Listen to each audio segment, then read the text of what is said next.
Hello दोस्तों, नमस्कार। स्वागत है आपका डेप्थ ऑफ आयुर्वेदा में।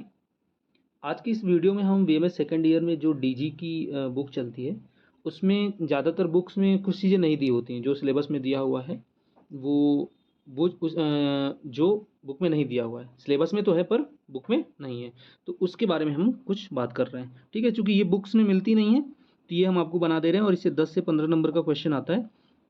तो पहला वाला, जैसे अपद्रव्य एवं मिश्रण की अपमिश्रण की बात करेंगे, और अपमिश्रण के प्रकार हो गए, और एक आपका हो गया अपमिश्रण के कारण। तो पहली बात हम जो बात कर रहे हैं, अपद्रव्य एवं अपमिश्रण। अपद्रव्य एवं अपमिश्रण का मतलब होता है ऐसी, मतलब देखिए डीजी में क्या होता है, अपने को दवाइयों से मतलब है, दवाइयाँ हम इकट्ठा कर रहे हैं।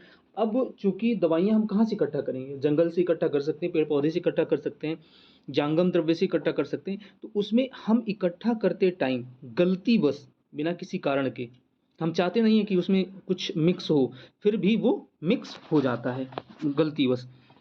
तो ऐसे मिश्रण को, मतलब औषधि में, रियल औषधि में, शुद्ध औषधि में जब कुछ मिश्रण मिल जाते हैं तो उसको बोलते हैं अपद्रव्य या फिर अपमिश्रण। ठीक है, तो और एक तो कारण ये हो गया। दूसरा कारण हम आपको बता रहे हैं, एक बार मैं पढ़ के दिखा दे रहा हूँ। औषधीय द्रव्यों का उत्पत्ति स्थल से संग्रहण करते समय कुछ अवांछित तत्वों का संग्रहण हो जाता है तथा व्यापारी वर्ग, हाँ ये दूसरा ये है कि व्यापारी वर्ग अधिक लाभ कमाने के लिए लोभ से औषध द्रव्यों को में विजातीय तत्व यथा कंकड़, पत्थर, मिट्टी तथा उस द्रव्य के समान दिखाई देने वाले निम्न स्तर के द्रव्य मिला देते हैं। ठीक है, तो उस द्रव्य के जैसे अभी एग्जांपल में आपको नीचे बताएंगे कि जैसे केसर केसर केसर में स्टाइल, चूंकि केसर का स्टाइल होता है तो केसर से मिलती जुलती हुई कोई चीज उसमें मिला दिया जाता है। ठीक है, और इन सारे सभी द्रव्यों को किसमें हम रखते हैं, अपन अपमिश्रण की श्रेणी में रखते हैं। अब औषधि निर्माण के समय इनका शोधन बहुत जरूरी हो जाता है। बिना शोधन के हम इनका यूज नहीं कर सकते। ठीक है, ये इतनी बातें हो गई आपकी। ठीक, अब अपन बात करेंगे अपमिश्रण के कारण, मतलब अपमिश्रण लोग करते क्यों हैं।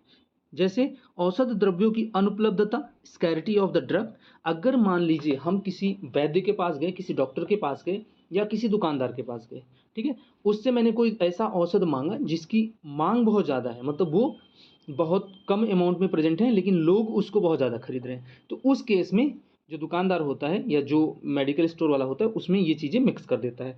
दूसरा है बहुमूल्य औषध। अब बहुमूल्य औषध वो भी क्या होगा, वो उसका रेट बहुत ज़्यादा होगा, तो जिसकी वजह से वो उसमें मिक्स कर देगा। तो इसमें जैसे हमने आपको बताया था कि बहुमूल्य औषध में क्या हो जाएगा, केसर पारिजात। हाँ, केसर में किसका वो मिला दिया जाता है, पारिजात का। केसर में पारिजात, पुष्प, वृंत, पलाश के स्त्री केसर, मतलब पारिजात के पुष्प वृंत मिला सकते हैं या फिर पलाश के स्त्री केसर मिला सकते हैं। अब अपमिश्रण के हम प्रकार बताएंगे। पहला हो गया निम्न स्तर की औषधि, इंफीरियर कॉमर्शियल वेरिएशन। जैसे दालचीनी में तमालपत्र, दालचीनी में तमालपत्र, सिनेमोनम, तमाला। ठीक है, मतलब दालचीनी का नाम क्या है, सिनेमोनम जिलैनिका, और तमालपत्र क्या होता है, सिनेमोनम तमाला। मतलब एक जैसे होते हैं इसलिए इनमें इसको मिक्स कर दिया जाता है। दूसरा हम बात करेंगे सादृश्य औषधि, सिमिलर, चीपर, नेचुरल। अब सादृश्य औषधि, पहली बात तो उसके जैसी होनी चाहिए जिसमें हमें मिलाना है, सस्ती होनी चाहिए उससे, और नेचुरल होनी चाहिए ताकि वो हम आसानी से उसमें मिक्स कर सकें और सामने वाले को पता भी ना चले और हमें फायदा हो जाए। इसका भी एग्जाम्पल वही दिया है, कुमकुम वाला है। ठीक है, कुमकुम, केसर में पारिजात वृंत या फिर आदि का मिश्रण। ठीक है, उसके बाद अपन बात चलते हैं तीसरी नंबर पे। तीसरे में कहा है कि भार बढ़ाने वाले द्रव्य, addition worthless heavy materials. Heavy material मतलब अगर हाँ उसको जो है ज़्यादा भार हो जाएगा तो वो ज़्यादा पैसे में बिकेगा।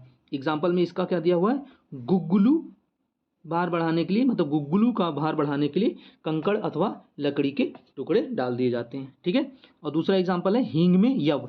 यव आपने देखा होगा, जो गांव के लोग हैं या फिर वो यव को पता होगा कि यव का जो आटा होता है, जव का जो आटा होता है वो हींग के जैसा ही दिखता है। ठीक है, तो ये मिला देते हैं गुगुलों में। चौथा है निःशेष औषध, एग्जॉस्टेड ड्रग, जिनके उपयोगी अंश कार्यकारी तत्व को निकाल लेते हैं तत्पश्चात उसे बाजार में बेचते हैं। जैसे बादाम, बादाम जीरक एला, बादाम जीरक एला इनका जो तैलीय अंश होता है वो तो निकाल लिया जाता है, बाकी जो बचा होता है खरल पार्ट जिसको बोलते हैं, मतलब बेकार पार्ट, उसको बेच देते हैं। ठीक है, जैसे आपने वो दूध वाले में देखा होगा कि उसका क्रीम निकाल लेता है दूधिया, और उसके बाद जो बचा होता है दूध उसको बेच देता है। तो ये होता है। पांचवा है कृत्रिम औषध, सिंथेटिक ड्रग, ऐसे द्रव्य जिनका निर्माण कृत्रिम रूप से प्रयोगशालाओं में किया जाता है, जैसे कर्पूर, वंशलोचन आदि। ये नेचुरल भी पाए जाते हैं, लेकिन इनका प्रयोग क्या किया जाता है, प्रयोगशालाओं में किया जाता है, जिसकी वजह से इनको और प्रयोगशालाओं से भी हम यूज कर सकते हैं। मतलब ये नेचुरल नहीं होते हैं, नेचुरल पाए जाते हैं पर नेचुरल होते नहीं हैं। ठीक है, अब कुछ द्रव्यों के अपमिश्रण के परीक्षण, कुछ द्रव्यों के अपमिश्रण के परीक्षण, मतलब कुछ ऐसे द्रव्य जिसमें हम अमिश्रण कर रहे हैं। ठीक है, अगर मान लीजिए कुछ ऐसे द्रव्य जो हमने मार्केट से खरीदे हैं उनमें किसी दूसरे द्रव्य का मिश्रण है, और उसको हम पता कैसे करेंगे। ठीक है, तो इसके बारे में अपन देखेंगे।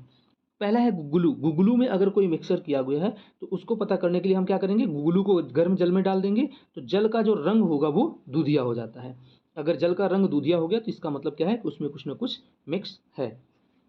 दूसरा है शुद्ध वंचलोशन से लकड़ी में रेखा नहीं खींचती। अगर शुद्ध वंचलोशन रहेगा और उसको लकड़ी के ऊपर खींचेंगे तो लकड़ी में रेखा जो है नहीं खींचेगी। इसको जैसे, अब आगे बात कर रहे हैं, तीसरा क्या दिया हुआ है, कंपिल्लक। शुद्ध कंपिल्लक जल में अघुलनशील होता है। शुद्ध कंपिल्लक जो होता है जल में क्या होता है, अघुलनशील होता है। ठीक है, शुद्ध कंपिल्लक जल में अघुलनशील होता है। कंपिल्लक में ईंट का चूर्ण हो तो जल में डालने पर कंपिल्लक जल की सतह पर तैरता रहता है। मतलब अगर जो चूर्ण होगा, ईंट का जो चूर्ण होगा वो नीचे बैठ जाएगा, और कंपिल्लक जो होगा वो सतह पे तैरता रहेगा, तो उससे हमें पता चल जाएगा इसका मतलब इसमें कुछ ना कुछ मिक्सर है। तो आज का ये वाला लेक्चर यहीं तक है, इसमें अपमिश्रण और अपद्रव्य के बारे में। नेक्स्ट वीडियो में हम आपको प्रतिनिधित्व द्रव्य के बारे में बताएंगे। ठीक है, तो आज के लिए यहीं तक, मिलते हैं ब्रेक के बाद। धन्यवाद। चैनल को लाइक, सब्सक्राइब, शेयर करें, और कोई आपको डाउट हो तो आप हमें कमेंट करके पूछ सकते हैं।